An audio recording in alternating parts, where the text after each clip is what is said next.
आइनी बहरान पाकिस्तान में फ़िलहाल है। सदर जो हैं वो वफाकी काबीना से हलफ लेने के लिए तैयार नहीं है, गवर्नर पंजाब, वज़ीर आला पंजाब से हलफ लेने के लिए तैयार नहीं है, और उसके अलावा पंजाब असम्बली में जो हुआ ओवर द वीकेंड कुछ वो डिस्कस करेंगे। प्राइम मिनिस्टर साहब के आज साबिक प्राइम मिनिस्टर साहब इमरान खान साहब के कुछ इंपॉर्टेंट स्टेटमेंट्स आए हैं आज, जिसमें कुछ फराह खान के हवाले से भी बात है, चीफ इलेक्शन कमिश्नर के हवाले से भी बात है, कोई इस्टेब्लिशमेंट के हवाले से भी बात की है, कुछ इलेक्टेबल्स और टिकट्स किस तरह से आप वो डिस्ट्रीब्यूट करेंगे इस बार बात की। लेकिन मौजूदा वज़ीर आज़म शहबाज शरीफ साहब ने आज क्या कहा, सबसे पहले आपको वो दिखा। उस सरकार को कोई सरोकार नहीं था, वो अपना हेलीकॉप्टर 55 रुपए खर्चे पे बड़े सस्ते पे आते जाते थे। मुझे किसी से कोई गिला नहीं, किसी से कोई दुश्मनी नहीं। जो कौम से मोहब्बत करता है और कौम के लिए दिन रात काम करता है वो हमारे सरों के ताज हैं। मैं तो उसी रफ्तार से काम करूंगा जिसकी मुझे आदत है। आपको घबराहट होगी मगर अवाम की घबराहट खत्म हो गई है अल्हम्दुलिल्लाह। तो ये आपने सुना शहबाज शरीफ साहब जो कह रहे थे और बड़े एक्टिव नज़र आ रहे हैं, और वो मेट्रो के हवाले से भी उन्होंने स्टेटमेंट्स दिए जिसके ऊपर पाकिस्तान तहरीक इंसाफ तनकीद करती हुई नज़र आ रही है। और वो कह रही है कि ये कैसे हो गया कि 3 साल का प्रोजेक्ट 3-4 दिनों में इन्होंने मुकम्मल कर दिया। ये पहले से मुकम्मल शुदा था और इसका जो इफ्तिताह है वो अभी होना था, लेकिन शहबाज शरीफ साहब ने वैसे ही सारा क्रेडिट ले लिया। पाकिस्तान तहरीक इंसाफ का कहना है। अच्छा, जो पंजाब असम्बली में हुआ है ओवर द वीकेंड, परवेज़ इलाही साहब इससे पहले कि जब वो ज़ख्मी, और मुझे बड़ा अफसोस हुआ कि एक सीनियर पॉलिटिशियन इस हालत में टेलीविज़न स्क्रीन्स पर हमें देखना पड़ा, लेकिन उससे पहले की जो सूरत हाल थी, परवेज़ इलाही साहब क्या कर रहे थे पंजाब असम्बली में, वो भी आपको दिखा देते हैं।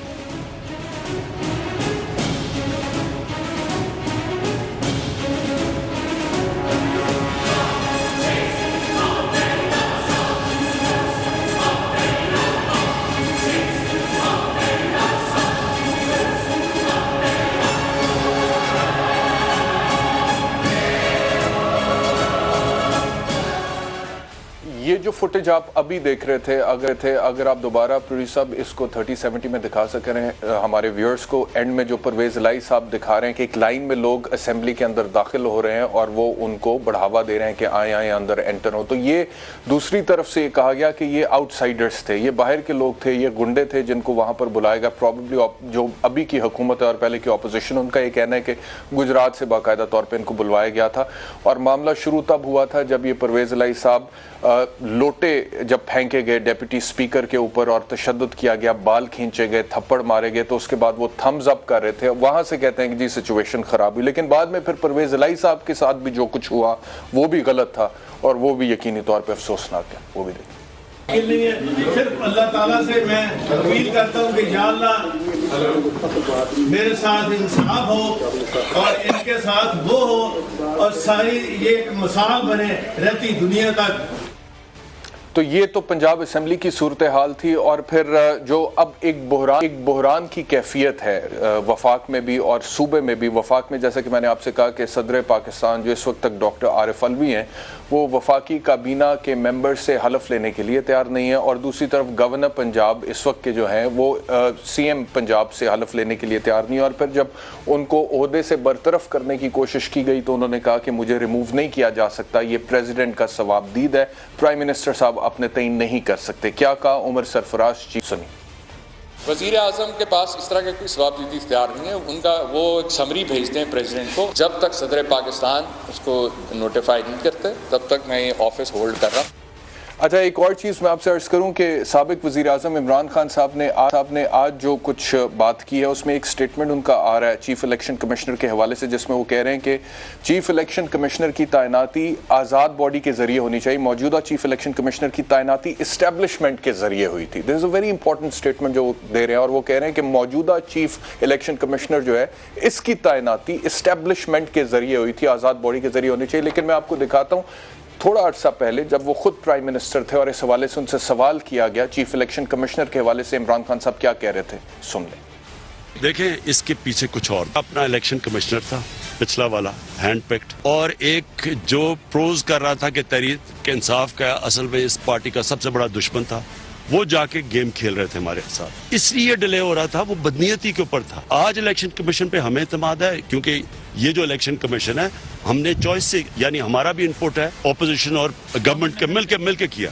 पहले तो इनके अपने थे ना तो ये 22 जनवरी 2021 को इमरान खान साहब बतौर वजीर आजम फरमा रहे थे कि चीफ इलेक्शन कमिश्नर पर हमें एतमाद है क्योंकि इसकी तैनाती में हमारा भी हिस्सा है। लेकिन आज का जो उनका स्टेटमेंट है वो इसके बिल्कुल बरअक्स है। फिर आज एक और स्टेटमेंट जो इमरान खान साहब का था वो फराह खान पंजाब में एक किरदार उससे मुतालिक था और उन्होंने कहा कि फराह खान के पास ना तो कोई ओहदा था ना वजारत, वो कैसे पैसे ले सकती है, इस सिलसिले में किसी के पास कोई सबूत है तो सामने लाएं। ये भी एक इम्पॉर्टेंट बात है कि इमरान खान साहब फराह खान के हवाले से ये स्टेटमेंट दे रहे हैं और उसमें क्या सिचुएशन आगे जाके होगी वो सामने आएगी। लेकिन एक चीज़ अहम है वो ये है कि साबिक गवर्नर पंजाब जो थे चॉइस सरवर, वो पंजाब एडमिनिस्ट्रेशन पे, बुज़दार एडमिनिस्ट्रेशन पे करप्शन के इल्ज़ामात लगा चुके हैं। क्या कह चुके हैं सुनने। 3 महीने के बाद कभी प्राइम बदला, चीफ मिनिस्टर बदला जा रहा है, चीफ सेक्रेटरी बदला जा रहा है, कभी आईजी आ रहा है, कभी मुलाजमतें बिक रही हैं। ये पाकिस्तान की तारीख में कभी नहीं हुआ कि डीसी पैसे दे के लग रहे हों, लेकिन हमने वो भी बर्दाश्त किया। अगर इंटरनेशनल कंस्पिरेसी है तो सबसे बड़ी इंटरनेशनल कंस्पिरेसी उस्मान बुज़दार को वजीर आला बनाना था। फिर पाकिस्तान तहरीक इंसाफ के मुनहरिफ रुकन अब्दुल अलीम खान ने भी पिछले दिनों एक प्रेस कॉन्फ्रेंस में पंजाब में होने वाली करप्शन के हवाले से क्या कहा था, आपको याद करा। बुज़दार तुमने यहाँ लगाया था, क्या मैंने यहाँ पे तुम्हें नहीं बताया कि बुज़दार यहाँ क्या कर रहा है? यहाँ 3-3 करोड़ रुपए में डीसी लगते थे, यहाँ पे कमिश्नर लगाने का अलग रेट है, एसपी लगाने का अलग रेट है, कोई तबादला नहीं होता जबकि सीएम सेक्रेटेरिएट में पैसे न दिए जाएं। फराह का क्या किरदार था यहाँ पे, कहाँ पैसे जाते थे, क्यों नहीं बताते कौम को, क्यों धोखा दे रहे हैं?